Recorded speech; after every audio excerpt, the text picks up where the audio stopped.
This is Kevin Pruitt with another episode of Rising Tide Startups, and my guest today is Laura Bell Greeno. Laura, thanks for joining us on Rising Tide. Thank you for having me. One thing we were talking offline a little bit about your embracing the Southern culture, moving into the Southern culture, but I want to make sure that we have a chance to just find out a little bit more about you. So share with our listeners a little bit more about Laura. Okay, yes, I live in Charlotte, North Carolina, but I'm actually from Cleveland, Ohio. I live in the Lake Norman area, so north of Charlotte, and it's definitely southern, but there are plenty of transplants here from all over the country and all over the world too. So anyway, I live here. I have a family. I have a husband. I have a grandson, my very first grandson. Congratulations. Here, thank you. Very exciting. And his mom is my daughter, who is 28. And a cat who you may see, his name is Vegas. He might run around here. And you want to know a little bit about my work history? Sure. Okay. So I started in sales for an advertising and branding company. I was recruited into technology in 2006. And from there, I went back into kind of the design side, the creative side. I was helping agencies, maybe 2008, 2009, kind of transition into doing technology and web stuff, right? Website stuff. At the time, that a lot of them had not really done that transition yet. Actually, today, still a lot of them outsource the technology side of things, the development, any kind of heavy database development. So I was helping them build out those departments within their agencies. And then the Great Recession happened. Yeah. And I was let go. And so that's when I started WebScout, my digital marketing agency that I ran as an agency for like 8 to 9 years. And then today it is, over the last couple of years, I've transitioned it out of an agency. So I don't do all of the day-to-day campaign work, execution work on social media and search engine optimization, project management, and all that. So I don't do all of the little details of all that anymore. I just train other people and consult on I help other agencies and other companies build in-house digital marketing departments within their organizations. So the people, process, systems, technology, and the whole integration, and really training the whole company on how this is going to work with them and what they're doing now. So they no longer have to outsource, and they no longer have to pay a bunch of money or not have any control over what's happening. So that is mostly what I'm doing today, although I do a bunch of other fun things. That's my core. That's what WebScout is at the core today. So when you said you transitioned, did you actually sell the agency part, or how did I mean, you didn't just like call everybody up and say, oh, by the way, I'm not doing this any longer. Good luck. Go find somebody else. Well, that's why I said the word transition. So many of them really had been with me for almost that whole time. Yeah. I have a client today that has been with me, was one of my first 3 clients over 10 years ago. They have a really hard time letting go. Of course they do. Because, it is one of those areas that's difficult it sounds so mysterious if you don't just, if you're not in it, it just sounds mysterious. It sounds like you don't, it's hard to trust somebody because today everybody and their mother is a digital marketer. So yeah. What is real and what is not, and what do I really need, and how much do I pay for this, and all those kind of questions are still there. So I still help small businesses that way, as kind of like a interim director or part-time marketing Sure. director. I help answer those questions. I help them manage their vendors. I help them learn how to measure what they're doing for marketing. But that transition was, yes, I had to call them, and yes, I had to say what I was doing. But it was, yeah, a 6 to 9 month thing where all of the work that I was doing in my team, I was moving on and helping like my team members actually become their own owners and take out, I want Yeah. you to take out here, you can do it. We've been doing this together for this long. You got it. Just, set up a payment system, let them pay through PayPal, make it easy. Right. But a lot of them still have the same resources that used to work under the WebScout umbrella. But then a lot of them, I found larger agencies for them to work with when they Hmm. needed the project management piece and all of the pieces of the pie to work together.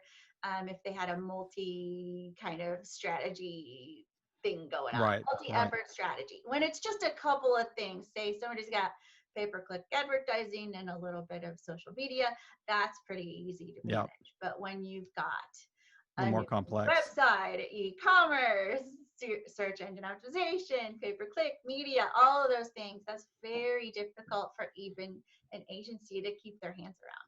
And it's amazing. I mean, I want to encourage our listeners, if you look at Laura's profile on LinkedIn, I mean, the description, it just looks like a list of skills that you would, if you were filling out a resume, okay, tick every one of these boxes that you've had experience in, and you've actually done all those things. So it's amazing that just the depth and breadth of things that you've been involved in. But I mean, I warned you before we got on camera that I'm going to chase a rabbit here or two, but one thing that as you were talking about the transition, I mean, the question that came to mind, and I think this is something that I think founders face all the time, and actually business owners have to decide as well.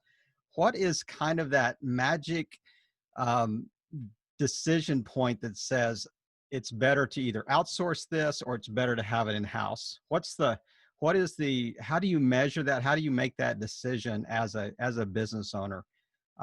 Especially related to digital marketing. It's gross profit percentage. If you Sound like a are simple not, formula. yeah, if you're not profitable enough for what you want to make in for your time, then outsource it or just give it up, refer it out. Just No, but I'm talking about that's it. like either outsourcing it as an outsourced department and just to contract that work, or to actually bring it in house. How do you determine what is better for your business? If are we just talking about marketing or the whole business? I would, well, no, I'm talking about the whole, well, I mean, I would lump a lot into the digital marketing side of things, whether it's SEO, whether it's a website, whether it's ecom. I mean, there's anything that's related to like your laundry list of things that you said you've been involved in. Yeah. Okay. So it depends for the marketing side of things. If it's something like social media, where you're engaging with potential prospects, potential buyers, potential, actual customers and your community, you're building a community. If it's something like that, I want them to have an in-house resource. Mm-hmm. Even if it's just a part-time in-house resource, that person has to be so close to what you're really doing to see all the behind the scenes and to, grab the controversy and to build the content out that they need to use to do social media for your company. So that's one of those that I really want an in-house person, even if it's just one sort of coordinator who helps the outsource. Maybe you need a whole team, maybe Right. you need Makes something sense. much bigger. That helps the outsource team communicate and understand what's going on. They're the liaison. So then all the other things could completely depend on what you're doing. If Mm-hmm. the development, let's just say website development, that is a very technical piece of the pie. If you spend a lot or regularly and frequently spend on website development, not just maintenance, Right. but doing new more all the time, or you happen to have a, you have a, you need tight security, Yep. you're a financial institution, Yep. you need to have all those people in-house.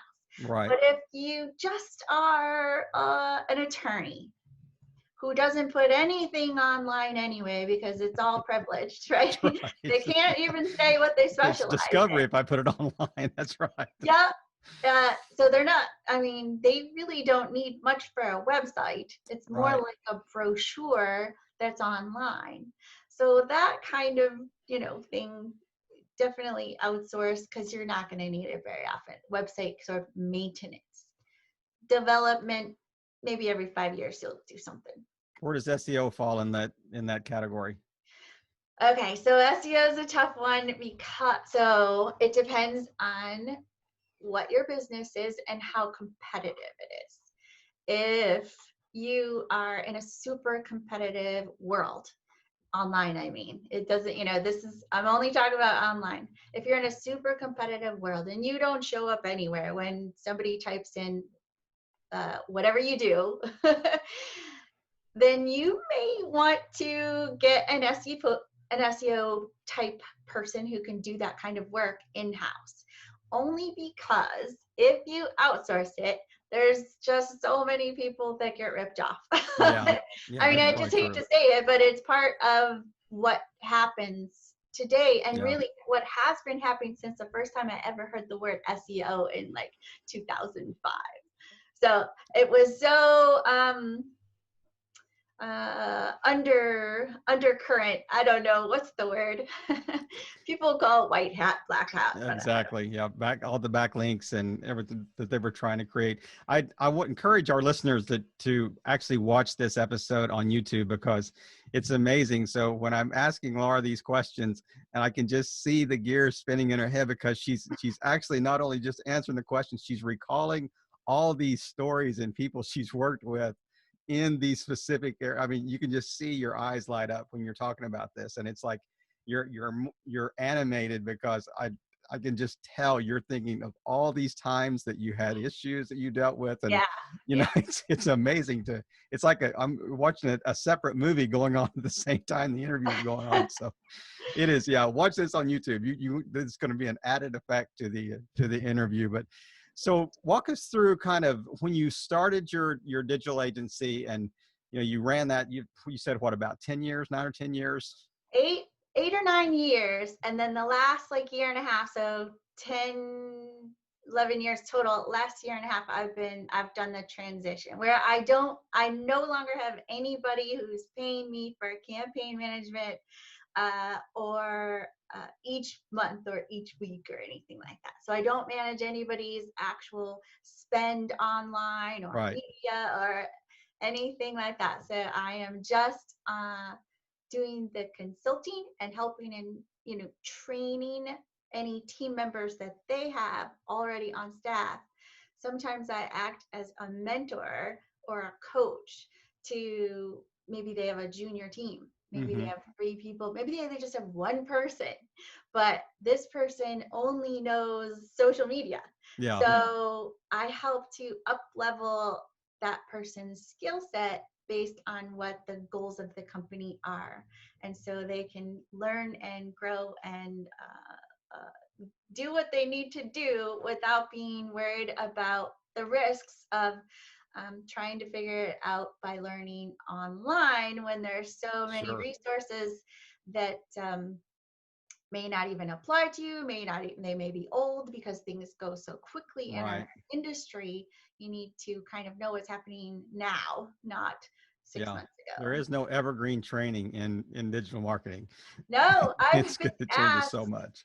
I've been asked by the local colleges, by all 3 local colleges, to teach digital marketing. And I said, no, no, I can't, because if I did a course, I mean, it would have to almost be like a live course. Hey guys, let's see what's happening this week, Exactly. you That's know? right. Last week I told you this. Now this week it has to be, we have to level up a little bit. So it's amazing to kind of hear the transition. And I'm really curious, like what was the decision that you made to transition from your agency to kind of go to more the consultancy or coaching side of things? Yeah, it was just too much darn work.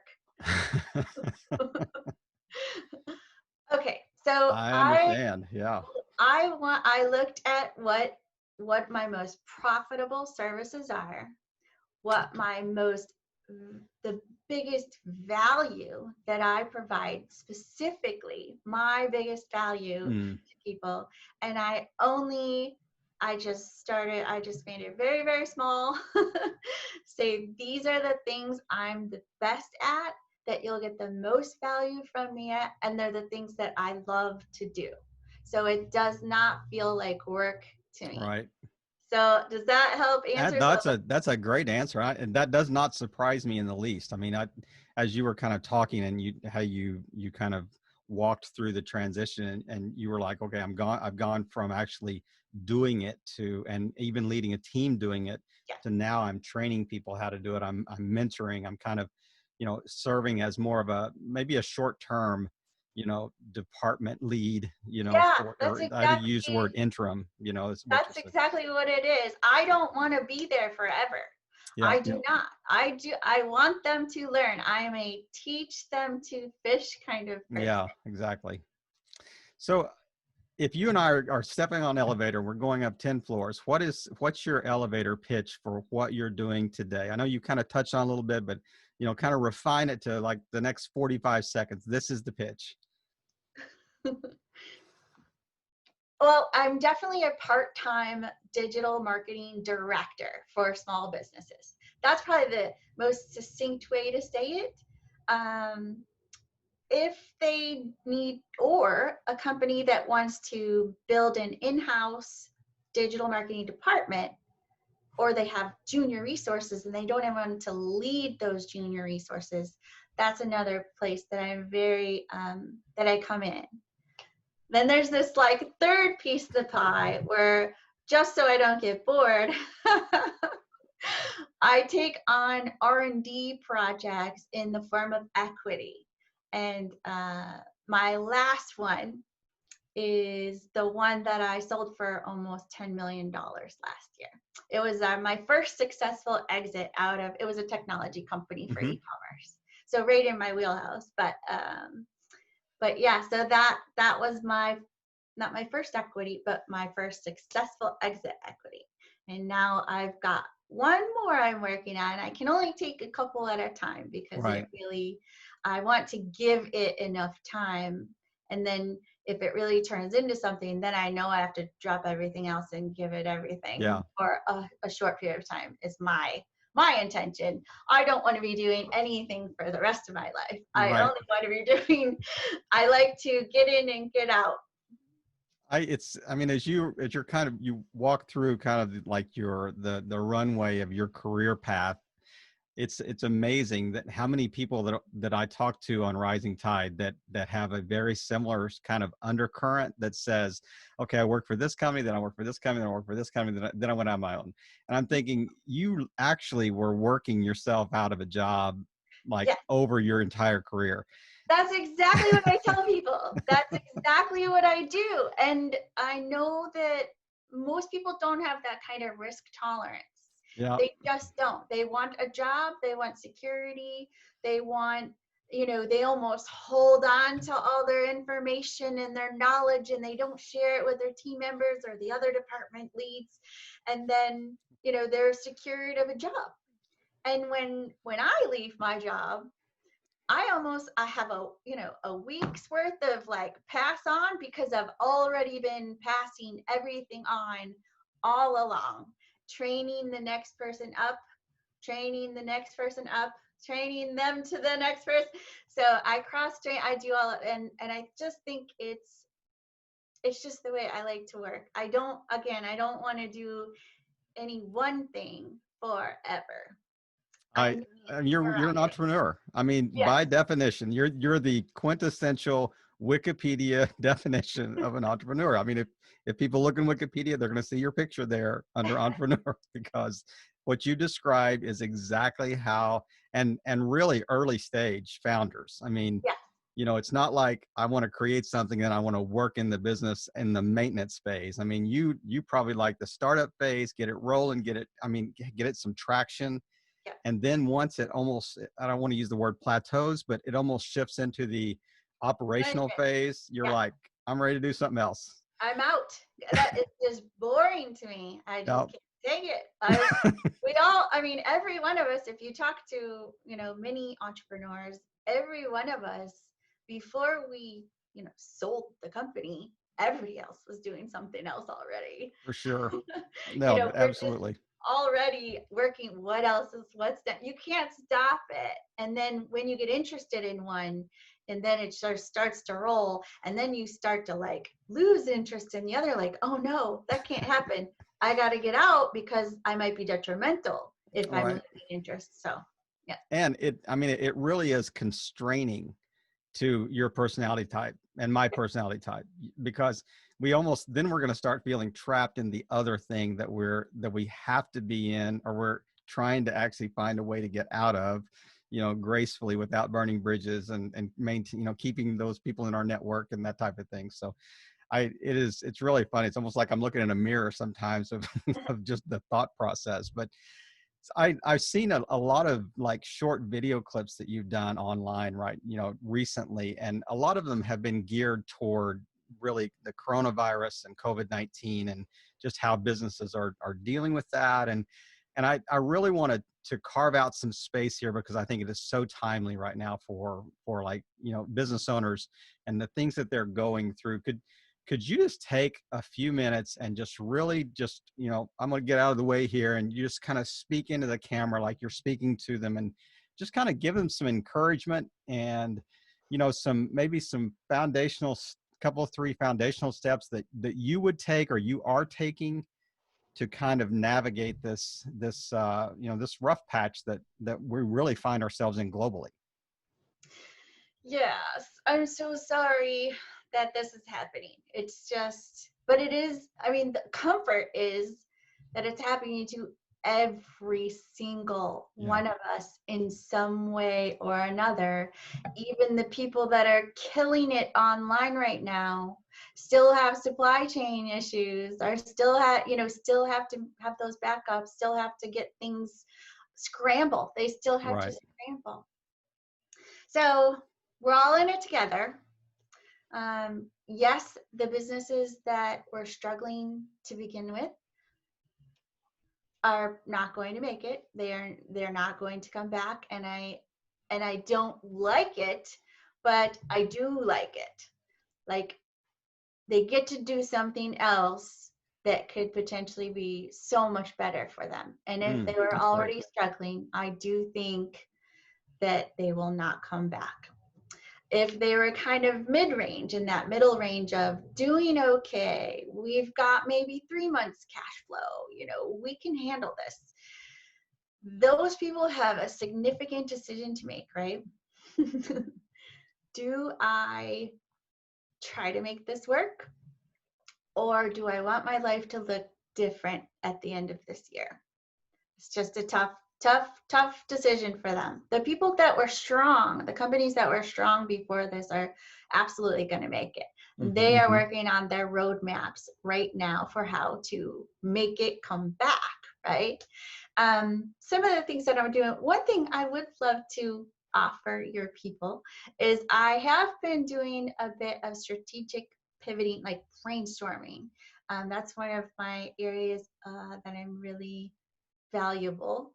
I come up with very creative ideas on new business revenue streams and ideas to shift gears, whether that's shift market or shift product or shift whatever it is. We will find a way to make things work for you. And that could just be, what can you do now in marketing to prepare for the quarter Right. that we are hoping to expect, right? So I do offer a 15-20 minute quick chat, but I'm pretty fast because I've been doing this for so long and for so many people. You can get a lot out of me in that short amount of time. So please, reach out to me. I think we'll give some information at the end about where I am and how to find me. But Absolutely. I think if that helps, I don't know. No, it If that helps. absolutely. Okay. I mean, I really appreciate the point that you made about, failure may actually release people to do something that is even better suited for them than what it was before. I want to drill down a little bit on the kind of the middle ground that you described there. Yeah. It looks like to me that in some ways they are almost the ones that are at the most disadvantaged position, Yes, I because agree. they're like, yeah, we can survive, but we can make it, we can Quickly. limp along, but are we going to be limping along when we come out of this as well? Instead Yeah. of kind of cutting bait and restarting something else. It's almost like we're earning enough revenue to stay alive, but we're never going to thrive under this or something. What kind of touch on that a little bit? Oh. Um. Again, it's those like hard decisions. Um. So let's say you did go and you got your PPP loan and you actually you got your 10 grand. Let's say it's a very small business and all they needed was 10 grand to keep paying their employees and stay open until in a few months, let's say 90 days or something. If they were I I think they just have to think about, the way I would look at it is, how long was I struggling Mm, before? yeah. Was it a stress factor that I don't really need to have? Mm, Do I want to be doing this if this is still struggling in 2 years from now? Because this economy is not going to boom after this. This is exactly. going to be several years Right. of difficult. So if it was already sort of hard, it's not going to get better. You may lose it all in the end anyway. Yeah. So do you want this to be the same or harder, and for how long? And if you don't, I think this is a good time to cut. I think this is a good time Yeah. to start over, do something different, cut your losses, and transition. If that is, a slight move into something different, awesome. But if that is we're closing shop, this place is not opening again, my furloughed employees are not getting their jobs back, whatever that is, then cut earlier than later. Yeah. Yeah. Cut now. I mean, Yeah. those, you have to be thinking about this now, Yeah, right there's no now. question. I mean, I do like the way that you kind of framed that, is that, even if we get on the other side of this, it's not going to be just, magically just reappear, No, stock market 28,000 down, whatever. I mean, there's going to be a lag. There's going to be a long-term effect. And so let's drill down a little bit as we kind of close up the chat here today. What do you think it's going to look like in, say, 6 to 12 months? And I mean, what's your prognostication for what that we're going to look like? What does post COVID look like from a business perspective in your opinion? I That's think a big question. I know that. it is. It really is. So I think we have, one thing I'm really happy for is the businesses that have been forced to evolve Yeah. in the technology space, right? I have to use Zoom. I have to let my employees work remotely. I hope to God that they have all learned that this is not only doable, but sometimes so much better for their employees. That 10 hours a week they get back from just commuting, that they Mm. can spend with their families. Isn't that an awesome gift to give to your employees, instead of just, Making them live in a cube farm. I mean, I just love that people have been forced to learn this, and that I hope that the employees and the people that, here's my cat bag, I just gotta move him all the way. um, I just hope that the employees are really open and sharing how this makes their lives better, how this quality of life has changed for them, and just a little flexibility, maybe once a week, but I just hope that that sticks. Yeah. And I love that everybody had to learn this, that everybody, all this easy stuff that we've been doing I've been doing for 10 years. It's so much easier today than it was back then because of No all the question. tools that are available. It's just awesome. And I No love question. that part. So what do I think? One thing I want to ask people to do is to consider your revenue streams. If you lost everything because it was you never went e-commerce, you only went store, in-store, Brick and brick and mortar. Yeah. mortar, you never looked at delivery services, you never looked at e-commerce before, I think you need, if they weren't forced to do that and learn all of that and, they did, that's awesome. But if they didn't, they need to diversify those revenue streams. If my technology, this could happen the complete opposite way. The grid goes down. We have Absolutely. no technology. Yep. What is your plan for if there is no e-commerce? What is your plan? This could absolutely happen. So I want people to have multiple revenue streams that come from some online, some offline. I don't want it to be all in one. I want you to have multiples. So that's one thing I've been helping people kind of think through. Well, how could I do this offline?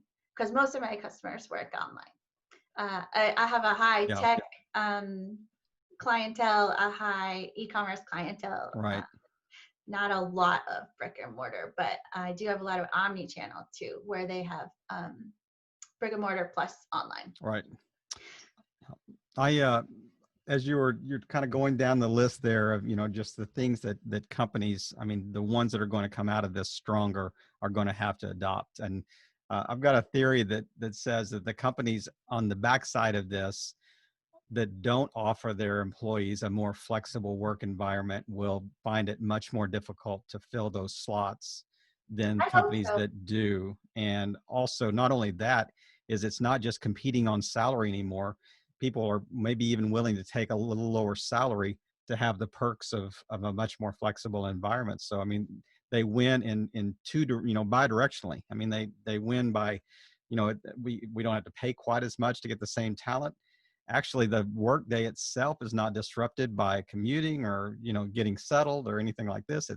We're giving people, you can actually fold laundry while you're doing something. You can pick up your kids while you're in a Zoom call. I mean, all these things that just integrating life a little better, than we have in the past. But I'm anxious to see what it looks like, on the backside of this, because what do you think? I just think companies they've got to, I mean, the word that comes to mind is really evolve and just become more efficient. You just have to, I mean, you're forced, by necessity, you're forced to look at waste. You're forced to look at your procedures and processes, It's space.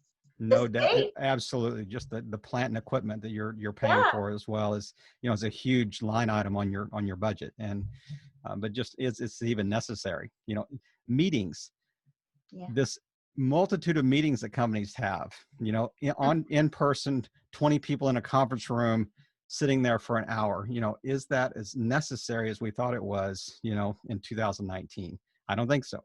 We've learned that we can operate a lot better without having all these unnecessary gatherings, so to speak. But we are going to have to learn how to, the interpersonal side of things, remotely. We are going to have to learn how to navigate that, as well. I mean, there are people that just love interaction, face-to-face interaction, Yeah. and they get really claustrophobic if you lock them in their house, on a Zoom call, instead of this face-to-face interaction. So Yeah. maybe it's some kind of combination of the two, but I'm just anxious to see what it's going to look like. But I do think that it's almost like the survival of the fittest.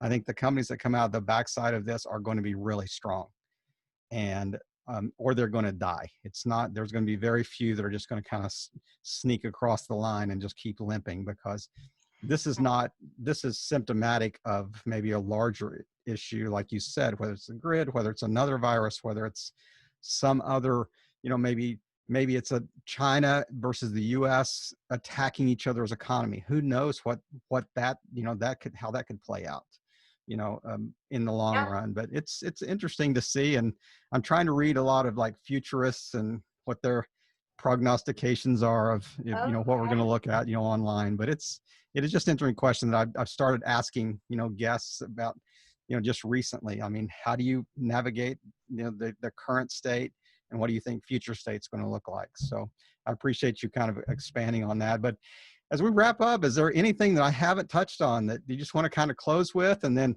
tell people where they can find you online and this great offer you're offering? Yeah, you can find me at webscoutcoaching.com. And I am active on LinkedIn, and that's probably the best social profile to find me at. If you send me a Facebook request, I won't accept it. We actually have to know each other and be friends for that one. Yeah. But LinkedIn definitely. And tell me how you found, if you found me here, or how you found me on LinkedIn. And that's it. Webscoutcoaching.com. Well, Laura, thank you so much for just taking the time today. It's been a true pleasure. I've smiled a lot through this interview, because I can just, like I said, you've been a mirror to, to How you me as feel? well, how I feel. That's right. You speak in my language, you speak in my love language, so the whole idea of like getting in my head. But I really just appreciate, just the time you're taking online to, kind of share some things with people through video, and especially on LinkedIn, and just really Thanks. share some hints and just things that, probably at very little return. I mean, actual return for the time Yeah. that you're spending. But I'm sure it is immensely helpful to people that as they're trying to navigate this. So thank you for doing that, because it just fits right into the ethos of our podcast, which says, thank you for playing your part in helping all boats rise on a rising tide. Laura, thanks again. Thank you.